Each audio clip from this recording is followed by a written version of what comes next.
Hello and welcome future research analysts. आज हम बात करने वाले हैं NISM सीरीज XV वर्कबुक के एक एब्सोल्युटली क्रूशियल टॉपिक पर, chapter 9 the corporate actions master class.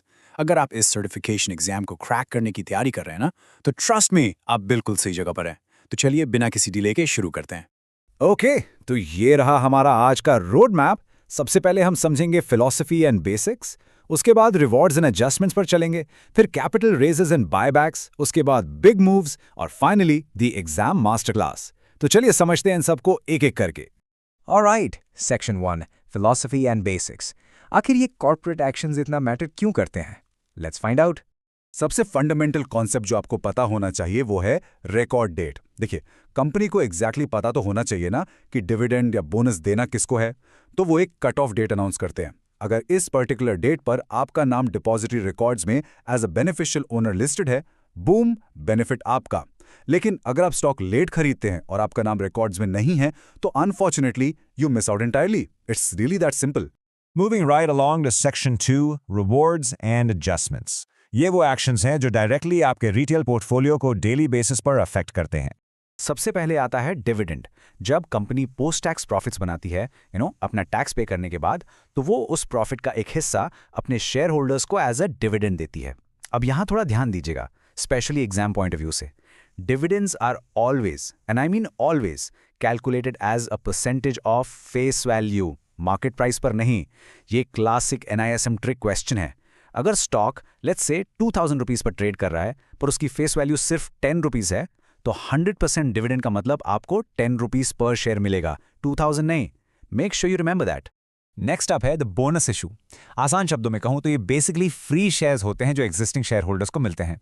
होता क्या है कि कंपनी अपने इंटरनल रिजर्व से पैसा निकालकर पेड अप कैपिटल में ट्रांसफर कर देती है।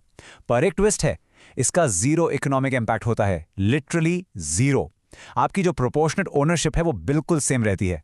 पाई बड़ा नहीं हुआ है, बस उसको और ज्यादा पीसेस में कट कर दिया गया है, और इसीलिए मार्केट प्राइस भी प्रोपोर्शनली एडजस्ट हो जाता है। अब समझते हैं stock splits and share consolidations. So imagine आपके पास एक मस्त पिज्जा है। स्टॉक स्प्लिट का मतलब है उस पिज्जा को 4 की जगह 8 स्लाइसेस में कट करना। स्लाइसेस ज्यादा हो गए, फेस वैल्यू कम हो गई, पर बॉस पिज्जा तो उतना ही है ना। इससे शेयर्स विजुअली थोड़े चीपर लगते हैं और मार्केट में लिक्विडिटी बढ़ती है। On the flip side, share consolidation इसका एग्जैक्ट ऑपोजिट है। स्लाइसेस को वापस मर्ज कर दिया, फेस वैल्यू बढ़ जाती है, नंबर ऑफ शेयर्स कम हो जाते हैं, पर अगेन टोटल वैल्यू बिल्कुल चेंज नहीं होती। तो यहाँ क्रूशियल पॉइंट ये है कि बोनस इश्यू और स्टॉक स्प्लिट, इन दोनों में ही नंबर ऑफ शेयर्स बढ़ते हैं, लेकिन बोनस इश्यू में फेस वैल्यू कंप्लीटली अनटच्ड रहती है, क्योंकि फंडिंग तो इंटरनल रिजर्व से आती है, जबकि स्टॉक स्प्लिट में फेस वैल्यू डायरेक्टली डिक्रीज होती है। आपको ये डिफरेंस बहुत क्लियरली पता होना चाहिए, क्योंकि एग्जाम में ये बार बार पूछा जाता है। Okay, let's jump into Section 3, Capital Raises and Buybacks. यहाँ पर एक्चुअल पैसा कंपनी और इन्वेस्टर्स के बीच एक्सचेंज होता है। जब एक कंपनी को फ्रेश कैपिटल की जरूरत होती है, तो वो राइट्स इशू ले आती है, जहां वो एग्जिस्टिंग शेयर होल्डर्स को डिस्काउंट पर नए शेयर्स ऑफर करते हैं। अब एज एन इन्वेस्टर आपके पास जनरली 3 चॉइसेस होती हैं। पहली, आप डिस्काउंटेड शेयर्स बाय कर लीजिए। दूसरी, अपना राइट किसी और को सेल कर दीजिए, जिसको रिनाउंस करना कहते हैं। या फिर तीसरी, कुछ मत कीजिए और उसे लैप्स होने दीजिए। बट रिमेंबर, अगर आपने इसको लैप्स होने दिया तो आपकी ओनरशिप एक्चुअली डाइल्यूट हो जाएगी, क्योंकि मार्केट में टोटल शेयर्स बढ़ गए हैं और आपका हिस्सा उतना ही रह गया। दूसरी तरफ आती है बात बायबैक की। जब कंपनी के पास एक्सेस कैश पड़ा होता है, तो वो सिंपली मार्केट से अपने ही शेयर्स वापस खरीद लेती हैं और उन्हें एक्सटिंग्विश कर देती है। अब एग्जाम के लिए इस पॉइंट को डबल स्टार मार्क कर लीजिए। Buybacks must happen out of reserves in surplus. ये एक एब्सोल्यूट कंडीशन है।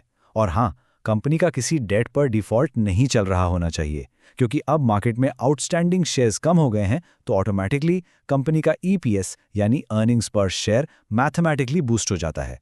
Moving on to Section 4, Big Moves. ये वो मेजर कॉर्पोरेट एक्शंस हैं जो कंपनी का इंटायर ऑपरेशनल या लीगल स्ट्रक्चर ही बदल कर रख देते हैं। अब मर्जर्स और एक्विजिशन में ना एक बहुत ही सटल सा डिफरेंस है। मर्जर में 2 कंपनीज कंबाइन होती हैं, पर टिपिकली जो टारगेट कंपनी होती है वो कंप्लीटली एब्जॉर्ब हो जाती है और लीगल टर्म्स में सीज टू एग्जिस्ट मतलब खत्म हो जाती है। लेकिन एक्विजिशन में क्या होता है, एक्वायर एक कंट्रोलिंग स्टेक बाय कर लेता है, पर टारगेट कंपनी नई ओनरशिप के अंडर स्टिल एग्जिस्ट कर सकती है। ये डिस्टिंक्शन एग्जाम और प्रैक्टिकल एनालिसिस दोनों के लिए बहुत इंपॉर्टेंट पॉइंट है। नेक्स्ट है डीमर्जर, जिसको हम स्पिन ऑफ भी कहते हैं। जस्ट इमेजिन कि एक बहुत बड़ी कंपनी है और वो अपने एक स्पेसिफिक डिवीजन को निकालकर एक टोटली इंडिपेंडेंट एंटिटी बना देती है। तो अगर आप उस पेरेंट कंपनी के शेयर होल्डर थे तो आपको इस नई कंपनी के भी शेयर्स मिल जाते हैं। अब सडनली आपके पास दो डिस्टिंक्ट कंपनीज के शेयर्स हैं। एक्चुअली कंपनीज के लिए अपना हिडन वैल्यू अनलॉक करने का ये एक बहुत ही जबरदस्त तरीका होता है। पर क्या हो अगर कंपनी फाइनेंशियल डिस्ट्रेस में हो, पैसे की दिक्कत चल रही हो? यहां आते हैं उनके सर्वाइवल टूल्स। एक होता है स्कीम ऑफ अरेंजमेंट, जो कि एक कोर्ट मॉनिटर्ड कैपिटल रीऑर्गेनाइजेशन है। एग्जाम के लिए ये term NCLT, national company law tribunal, जरूर याद रखिए, पक्का पूछा जा सकता है। और दूसरा टूल है लोन रीस्ट्रक्चरिंग। ये तब होता है जब कंपनी अपने लेंडर्स के पास जाती है और टर्म्स रीनेगोशिएट करती है, जैसे इंटरेस्ट रेट कम करना या रीपेमेंट थोड़ा डिले करना, ताकि वो डिफॉल्ट से बच सके। फाइनली बिग मूव्स में एक और चीज आती है, डीलिस्टिंग। ये तब होता है जब एक स्टॉक एक्सचेंज से परमानेंटली रिमूव कर दिया जाता है। अब इसमें दो केसेस हैं। अगर वॉलंटरी डीलिस्टिंग है, जहां कंपनी खुद निकलना चाहती है, तो वो 5 साल बाद वापस रीलिस्ट होने के लिए अप्लाई कर सकती है। लेकिन अगर कंपल्सरी डीलिस्टिंग हुई है, जो कि बेसिकली एक्सचेंज की तरफ से एक पीनल एक्शन या सजा होती है, तो भाइयों ने 10 साल तक वेट करना पड़ता है। Make sure you memorize those numbers. Voluntary के लिए 5, कंपल्सरी के लिए 10। All right, we made it to Section 5, the NSIM exam quick summary. चलिए अब आपकी नॉलेज टेस्ट करते हैं एक छोटे से रैपिड फायर मास्टर क्लास में। तो चलिए टेस्ट करते हैं आपकी प्रेपरेशन। Here is your पहला प्रैक्टिस क्वेश्चन। अगर एक कंपनी एग्जिस्टिंग शेयर होल्डर्स को डायरेक्टली अपने इंटरनल रिजर्व से फ्री शेयर्स इशू करती है, तो इस कॉर्पोरेट एक्शन को क्या कहते हैं? Take a second, give it a thought. And the correct answer is a bonus issue.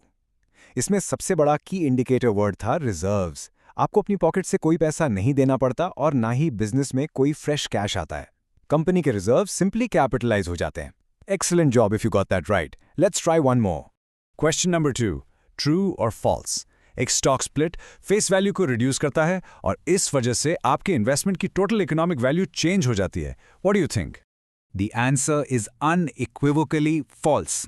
ये निसिम एग्जाम की एक बहुत ही क्लासिक ट्रिक है आपको कंफ्यूज करने की।